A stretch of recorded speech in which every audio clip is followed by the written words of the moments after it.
Hi students, good afternoon.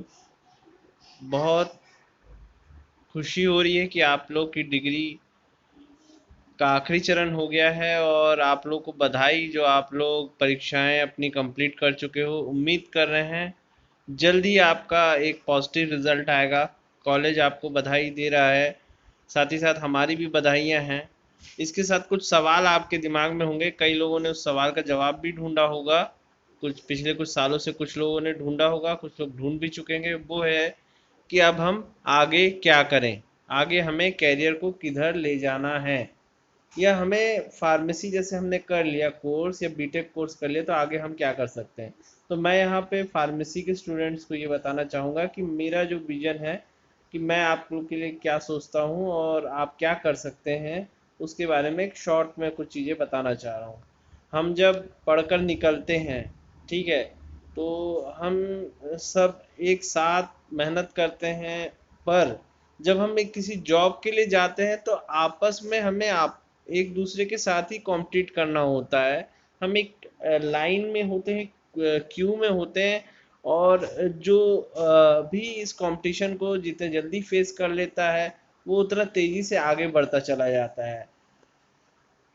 हमारी जो queries है उसको हम आपस में एक दूसरे से बात करके, जब हम पढ़ते थे या आप जब पढ़ते थे तब हम आपस में बात करके सॉल्व करते थे कि भाई इसको क्या कर सकते हैं, परीक्षा के लिए क्या कर सकते हैं, ये क्वेश्चंस कहाँ से। वैसे ही जब जॉब के लिए निकलते हैं, जब हमारा पढ़ाई पूरा हो जाता है तो नेक्स्ट क्वेश्चन रहता है आप जॉब करें कि आगे कैरियर को बिल्डअप में करें, कैसे करें। तो उसके सॉल्यूशंस के लिए हम प्राइमरीली अपने फ्रेंड्स पे डिपेंडेंट होते हैं, एक दूसरे से सलाह मशवरा करते हैं, भाई तुम क्या कर रहे हो, तुम बताओ तुम क्या कर रहे हो, मैंने ये करना है ना। तो ये एक कोऑपरेटिव मेजर है, मेथड है, जिससे हम एक दूसरे को हेल्प आउट करते हैं और बहुत अच्छी चीज़ है।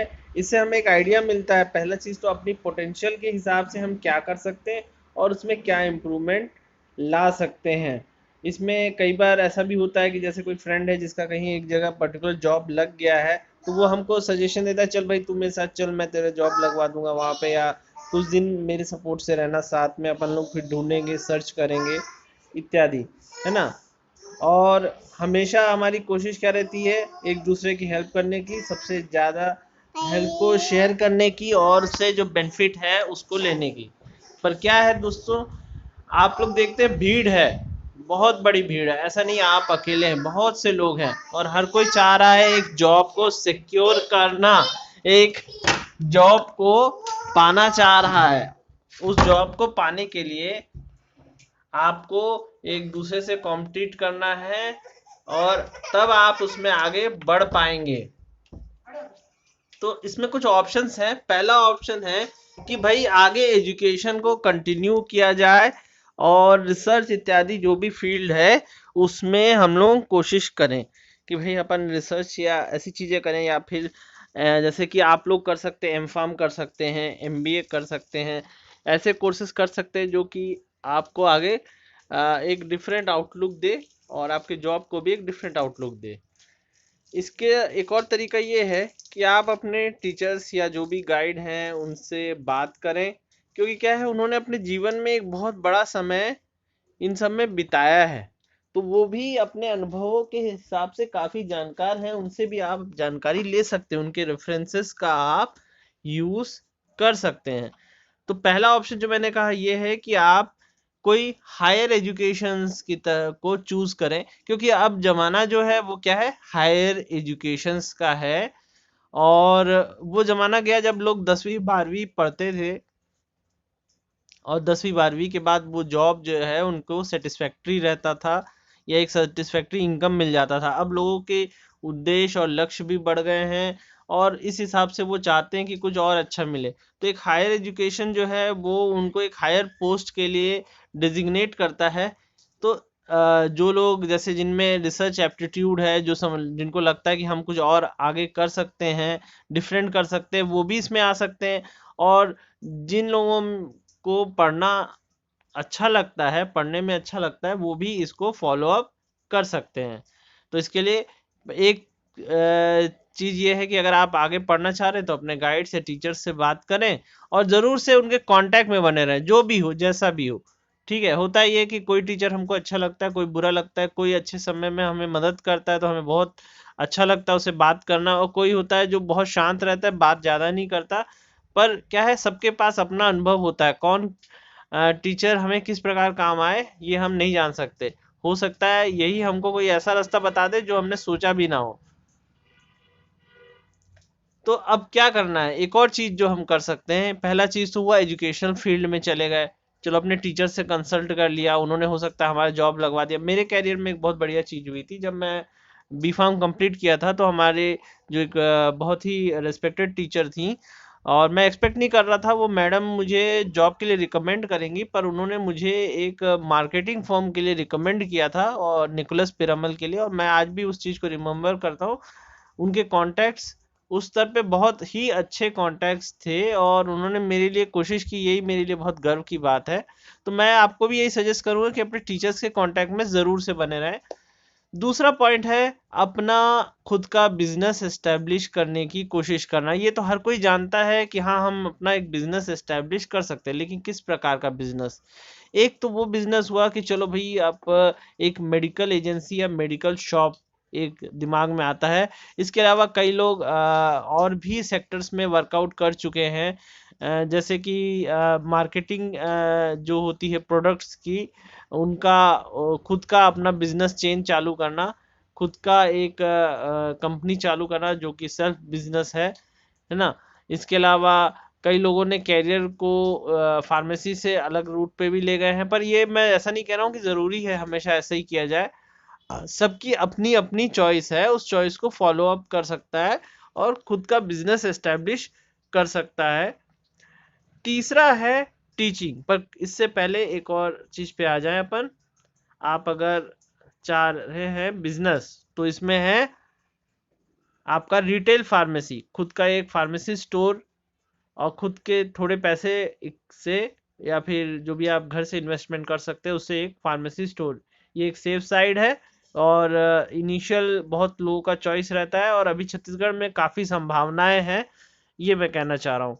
सेकेंड है होलसेल मेडिसिन का, जिसमें आप लार्ज क्वांटिटी में मेडिसिन को कंपनी से परचेज करके उसको फिर आगे रिटेलर्स के लिए की तरफ बढ़ा रहे हैं। इसमें जो कमीशन है वो करीब करीब 20 से 25% कमीशन मिल जाता है रेट में। कई बार कुछ प्रोडक्ट से 5% तक कमीशन रहता है, पर उनका प्राइस इतना रहता है कि वो 5% कमीशन भी एक अच्छा खासा इनकम दे जाता है। अगर किसी का जो होलसेल का काम है वो 20 लाख 25 लाख से 1 करोड़ के बीच में है, तो वो बहुत ही बढ़िया काम कर रहा है, और उसका मार्केट वो अपने कैरियर को और मार्केट को दोनों में वो बहुत अच्छी पकड़ बना के रखा है, ये कह सकते हैं। इसके अलावा एक जो बहुत ही पसंद किया जाने वाला है वो है मार्केटिंग। बहुत लोग इस तरफ फोकस करते हैं। एमआरशिप, जिनके जिनको लगता है अभी हम इन्वेस्ट नहीं कर सकते और अभी हमें कुछ पैसे की ज़रूरत है, पैसा इकट्ठा करना है और तुरंत से और ज़्यादा पैसा चाहिए, और जिनको लगता है कि हम लोगों को कन्विंस कर सकते हैं, हमारे पास स्किल है कि हम कन्विंस कर सकते हैं। स्किल का मतलब यहाँ पे ये नहीं है कि आपकी नॉलेज बहुत स्ट्रांग है, क्योंकि क्या है, मार्केटिंग में हमेशा एक ही जैसी चीज़ें आपको एक्सप्लेन करनी होती हैं। जैसे आपके पास एक कार्डियक ड्रग है, तो आपको उस कार्डियक ड्रग के बारे में बताना है। एक अगर बीपी या शुगर का जैसे ड्रग है, तो आपको उस पर्टिकुलर हाइपोग्लाइसेमिक ड्रग और उसके रेंजेस के बारे में बताना होता है ना। और बताने के तरीके भी एक ही जैसे होते हैं। इसमें पर्सनालिटी और प्रेजेंस ऑफ माइंड बहुत इंपॉर्टेंट है, और साथ ही साथ अगर आपका लैंग्वेज में कमांड है और आप बहुत खुश मिजाज हैं, तो आप बहुत सक्सेस पा सकते हैं। इवन मैंने देखा है कि ऐसे बच्चे जिन्होंने अपने कैरियर में कॉलेज के समय एजुकेशनल कैरियर में बहुत अच्छा परफॉर्मेंस नहीं दिया, पर उनका खुद का जो एक पर्सनालिटी है उस कारण वो मार्केटिंग में बहुत सक्सेसफुल हुए हैं। क्योंकि मार्केटिंग जो है इट्स अ माइंड गेम, इसको आप कम मत आंकिए, और ये बहुत अच्छी सैलरी देता है। करीब करीब 50-60 थाउजेंड तक की सैलरी आराम से इसमें आ जाती है। स्टार्टिंग 20-30 से चालू होता जरूर है, और सैलरी पिकअप भी बहुत फास्ट होता है। हाँ, थोड़ा मेहनत इसमें है, और आप अगर आप दिमाग से काम करते हैं, इंटेलिजेंसी के साथ काम करते हैं, तो आप बहुत अच्छा सक्सेस पा सकते हैं। मार्केटिंग में आपको करना क्या है, आपको मिलना है अपने क्लाइंट से, और क्लाइंट्स यहाँ पे डॉक्टर्स हैं, पर आप ऐसा मत सोचिए कि क्लाइंट्स आपके डॉक्टर्स हैं। भाई अगर आप मेडिकल इंश्योरेंस की भी मार्केटिंग कर रहे हैं, जो आजकल बहुत पॉपुलर हो रहा है कोविड-19 के दौर में, या फिर मैं कहूँ कि इसके बाद भी जो चीज़ें हैं, जैसे आप मेडिकल इंश्योरेंस के अलावा जो सेक्टर्स हैं जिनमें कि केमिकल प्रोडक्ट्स हैं, लैब प्रोडक्ट्स हैं, जिनके की मार्केटिंग होती है, उसमें भी अगर इंटरेस्ट रखते हैं तो वो भी बहुत ही अच्छा बेहतरीन सेक्टर है। हमारे एक सीनियर थे जो एफएमसीजी सेक्टर में गए थे। एफएमसीजी आपने सुना होगा, जो फूड प्रोडक्ट्स होती है ना, उनको एफएमसीजी में इंक्लूड किया जाता है, यानी जो चॉकलेट्स हैं, बिस्कुट्स हैं, या इसी प्रकार के जो पैक्ड प्रोडक्ट्स आते हैं, सॉस है, मिक्सचर है, etcetera, all things are under the category of FMCG. तो वो उस कंपनी में काफ़ी लंबे समय तक रहे और उनका प्रोफाइल बहुत तेज़ी से डेवलप हुआ इन कंपैरिजन टू फार्मा। जो मार्केटिंग का सेक्शन है एफएमसीजी का, वो ज़्यादा स्ट्रांग है और इसमें ज़्यादा फास्ट और बढ़िया प्रोफाइल डेवलप होती है। तो अगर आप इंटरेस्टेड हैं तो इस सेक्टर को भी चूज कर सकते हैं। इवन अब तो मेरे कुछ दोस्त हैं जो मेरे साथ पढ़े थे, वो एफएमसीजी और ये सब करके वो फाइनेंस मार्केटिंग, कंपनी मार्केटिंग्स भी करने लगे हैं, खुद की फर्म्स भी खड़ी कर ली है जो मार्केटिंग करती है पर्टिकुलर एरियाज में।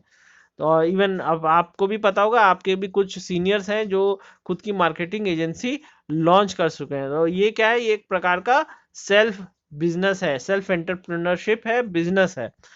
इसके बाद तीसरी चीज जो है दैट इज टीचिंग। अगर आप आगे फॉलो अप करना चाह रहे हैं तो ये भी कर सकते हैं। लड़कियों के लिए बहुत अच्छा कैरियर है, लड़कों के लिए भी बुरा नहीं है, पर इसके लिए आपको अंदर से एक एनर्जी होनी चाहिए कि आप किसी को कन्विंस तो करना ही है, उसको कन्विंस करने के साथ उसको रिकॉग्नाइज भी कराना है, उसको रिमेम्बरेंस भी कराना है, उसको याद भी करवाना है और उससे वो फॉलो अप भी करवाना है। जो भी चीज़ें हैं, जो भी एजुकेशनल चीज़ें हैं, उसको फॉलो अप करवाना है।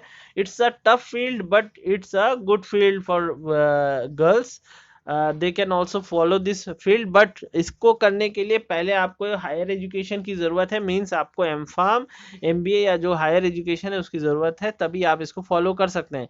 कुछ लोगों ने, मैंने देखा अपने कैरियर में कि उन लोगों ने बी फार्म करने के बाद में फ्यूचर में बीएड की डिग्री ली और वो स्कूलिंग एजुकेशन में भी चले गए।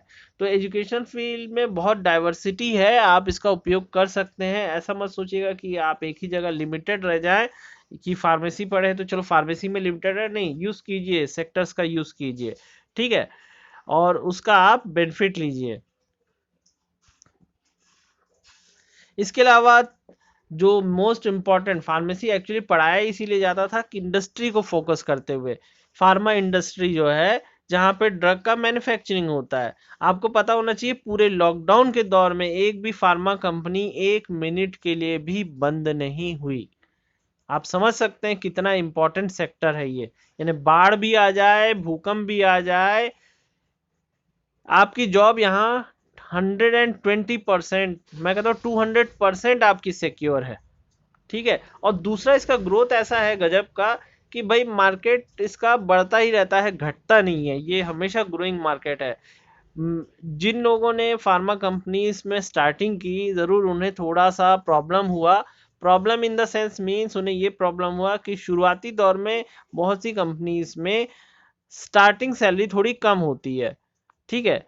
अब इसका कहने का मतलब ये है कि कंपनीज ऐसा ट्रेनी या अप्रेंटिस आपको रखते हैं, सीखने का मौका देते हैं, और स्टार्टिंग दौर माने शुरू का 6 महीने से साल भर का। पर जैसे जैसे आप वहाँ पकड़ बनाते जाते हैं, आपके बारे में कंपनी समझते जाती है कि आप काम कर सकते हैं, आपको काम करना कराना आता है, तो फिर क्या होता है, वहाँ पे वो आपके एक्सपर्टाइज के हिसाब से आपको बेनिफिट देना चालू कर देती है, आपके इंक्रीमेंट्स और बेनिफिट्स आने चालू हो जाते हैं। और बहुत ही बढ़िया सेक्टर है। अगर किसी को एक लोकेशन में रह के काम करना है, फिक्स नंबर ऑफ पीपल्स के साथ काम करना है, तो बहुत ही बढ़िया सेक्टर है। इवन यहाँ पे आपको बताऊं, स्टेरिलिटी और सैनिटाइजेशन का बहुत हाई प्रोफाइल मेंटेन होता है। यानी आप लोगों से तो निश्चित संख्या में लोगों से ही मिलते हैं, क्योंकि मेडिसिन को हमें सिक्योर रखना होता है, इसलिए मेडिसिन के लिए हम हाइजीन का और सैनिटेशन का को फॉलो करते हैं, तो साथ ही साथ उस व्यक्ति को भी उसका बेनिफिट मिल जाता है, ठीक है। और इसमें ये होता है, जैसे आप ज्वाइन करते हैं तो जरूर आप अप्रेंटिस ज्वाइन करते हैं, पर कुछ ही समय में आप सुपरवाइजरी पोस्ट में चले जाते हैं। आपको एक्चुअली वहाँ पे लेबर से काम करवाना होता है, आपको कुछ ही क्रिटिकल काम होते हैं जो खुद से करने होते हैं। फार्मा इंडस्ट्री में अलग अलग प्रकार के सेक्टर्स हैं, जैसे F&D है, R&D है, ठीक है, प्रोडक्शन है, पैकेजिंग है, तो QA है, F&D के अलावा QA DRA है, रेगुलेटरी अफेयर्स है। सबका अपना अपना अलग अलग इम्पोर्टेंस है और इसमें बहुत अच्छी ग्रोथ होती है। अगर आप जैसे कहें short long term and better growth, तो इस मामले में फार्मा इंडस्ट्री सबसे बेस्ट है हर तरीके से। तो फार्मा इंडस्ट्री में आपको प्रोडक्ट्स, हर प्रकार के प्रोडक्ट्स फॉलो अप होता है, बनता है, और आपकी खुद की सैनिटाइजेशन हेल्थ बनी रहती है। नेक्स्ट है हॉस्पिटल फार्मासिस्ट का जॉब। हॉस्पिटल फार्मासिस्ट क्या है भाई? हॉस्पिटल में जो जैसे रिटेल आप खुद का खोलते हैं, वैसे ही एक और चीज हुआ कि कोई हॉस्पिटल है उसका फार्मेसी स्टोर है। Small scale large scale stores होती हैं। जैसे अपोलो जैसे हॉस्पिटल में दोनों स्टोर्स हैं। लार्ज स्केल स्टोर अंदर मेन डिपार्टमेंट में रहता है, वहां से हॉस्पिटल में दवा सप्लाई होती है, और स्मॉल स्केल स्टोर जो है वो रिटेल प्रकार का होता है। जैसे कोई OPD का पेशेंट है, उसको मेडिसिन चाहिए, तो ये मेडिसिन उसको इन स्मॉल स्केल स्टोर से उपलब्ध कराई जाती है, ठीक है।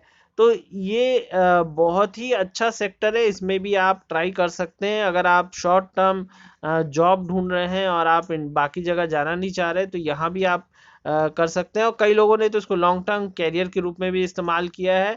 अच्छा, हॉस्पिटल फार्मेसी के अलावा क्लिनिकल ट्रायल्स भी होता है, जिसको आप फॉलो कर सकते हैं।